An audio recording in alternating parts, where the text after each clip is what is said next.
Another important properties of the cell membrane is that it is selectively permeable. Some texts will call it semi-permeable. So either term correct, so you can use either one, semi-permeable or selectively permeable. What does it mean? Only a certain molecule can go through the membrane, not all molecules can go through the membrane. It depends on the size and the nature of the molecule, namely polarity or charges. So, for example, if it is small uncharged molecule, example they are the gas, oxygen gas, carbon dioxide, glycerol, or even alcohol. Our favorite drink, alcohol, they can go through the cell membrane because they're small and uncharged. And the passing through of the molecule through the semi-permeable membrane or selectively permeable membrane is by concentration gradient. In the next online lecture, we will talk about different methods of transportation, like diffusion, osmosis, active transport, and so on and so forth. So, concentration gradient, meaning that it's the differences of the concentration on the two sides of the membrane. So one side of the membrane may be very concentrated with, let's say, oxygen. And then on the other side of the membrane, maybe you have a very low oxygen concentration. Then the concentration differences or the concentration gradient will be very high or steep. On the other hand, if one side of a relatively medium level of oxygen level, on the other side you will also have a kind of low oxygen level, then the concentration gradient will not be that high. It will be very shallow. Or concentration gradient. When you have a different, when the concentration or the amount of the substances are different on each side, then you can create this gradient. Going down a concentration gradient, that means from an area of a higher to a lower concentration. Going up or going against a concentration gradient, that means from a low to high. Basically, that's it. When you are going from a low to high concentration, that means it's like you are hiking uphill. When you are hiking uphill or walking upstairs, what you will get tired, you get more exhausted. That's why it requires energy. Similarly, when a substance is moving up a concentration gradient, it requires energy. So water is polar, and it's not able to cross the membrane. But how come, if anyone of you still remember what you learned in high school, you learned that, okay, osmosis is a movement of water through a selectively permeable membrane. That means water can pass through a cell membrane. How come it said that, but water is polar? How come it cannot pass the cell membrane? I asked this question to my physiology students. Many of my students, they can answer this. The true and false question. Ask them, well, water is a polar molecule. So it cannot go through the cell membrane. Or something like, I forgot how I phrase it, but I bring up the osmosis. But osmosis is so it confuses them. They forgot the reason water can pass through the cell membrane because we have something called aquaporin. Aquaporin is a special channel that allows water to cross the cell membrane. Because water is a polar molecule, it's like sodium ion, potassium ion, or chloride ion. It is charged, it is polar, so it cannot go through the non-polar lipid tail. Then it requires a channel protein. In this case, we call it aquaporin to allow water to go through. And aquaporin is common in almost all types of cells, so the water can freely move through the cell membrane in all types of cells, almost all types of cells. And then large molecule and ions, because they're too large, they cannot go through the cell membrane. Ion, they're charged, and charged molecule, they're all charged, so they cannot go through the non-polar lipid tail. What happens is that you need channel protein to bring the ion or charged molecule to go through, and you need carrier protein to transport the large molecule to go through the cell membrane. And last one is called the bulk transportation. Bulk flow is called bulk flow. It's the forming of the vesicles for endocytosis or exocytosis.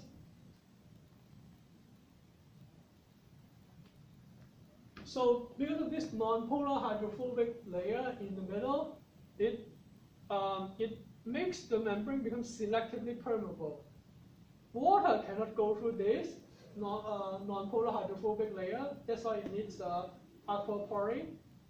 Only non-charged small molecule like gas, O2 or CO2, can go through.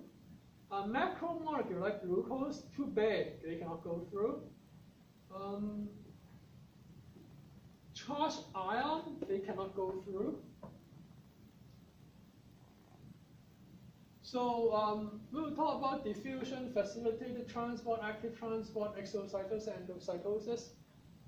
Maybe now? Oh, now. Okay, now. So diffusion is the simplest form of the transportation of molecules. But the definition is this one, the movement of molecule from the area of higher to lower concentration. It goes down a concentration gradient. Diffusion will occur when equilibrium will stop. Diffusion will stop until when equilibrium is reached. It gives you an example of crystal dye placed in water. I'll give you another example. If someone put on a perfume, walk in the door, the first one who can smell the perfume will be the one sitting closest to the door. The student at the opposite or diagonally across the classroom will be the last one who can smell the perfume. Because it takes time for the perfume molecule to travel from the air from one end to the other end. We call this diffusion because it has a very high concentration on that corner because the student was standing there, and then there is like farthest away. But eventually the student over at the opposite corner can smell them because of diffusion. Because it goes down a concentration gradient, it does not require energy. So it is not stated in the slides. Diffusion does not require energy.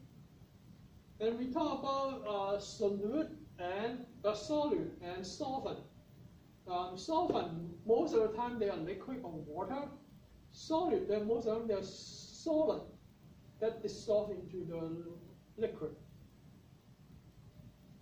So this is an example of diffusion. You put a crystal dye in water. Originally, they all concentrated within the crystal. And then remember I told you the analogy about dissolving sodium chloride is the same thing.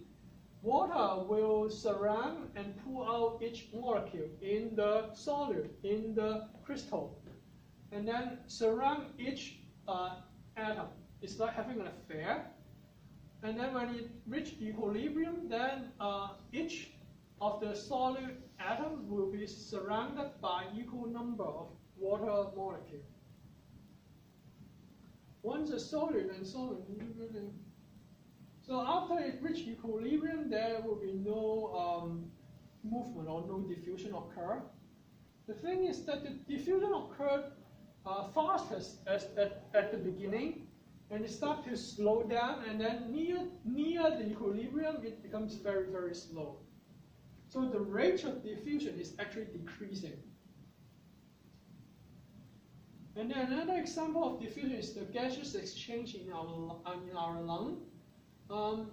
So what happens is that inside our lung, we call it alveoli or alveolus for singular.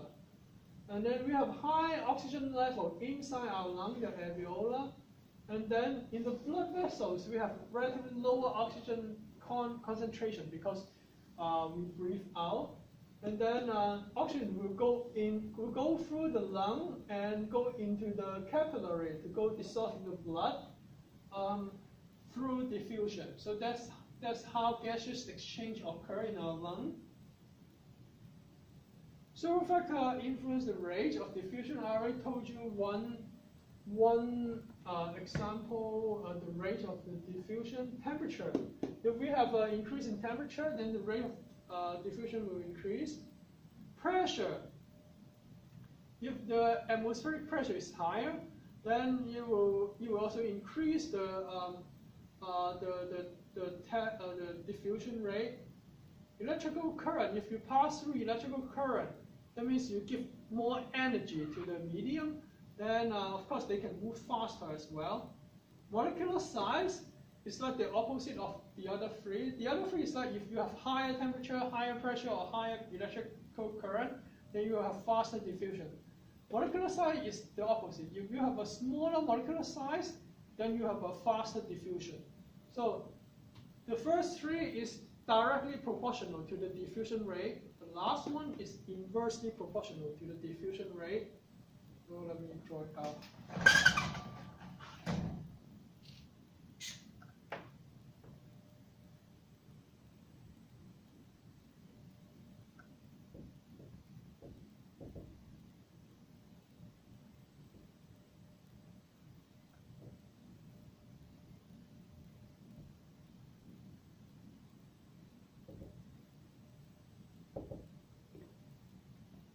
So, okay, that's it.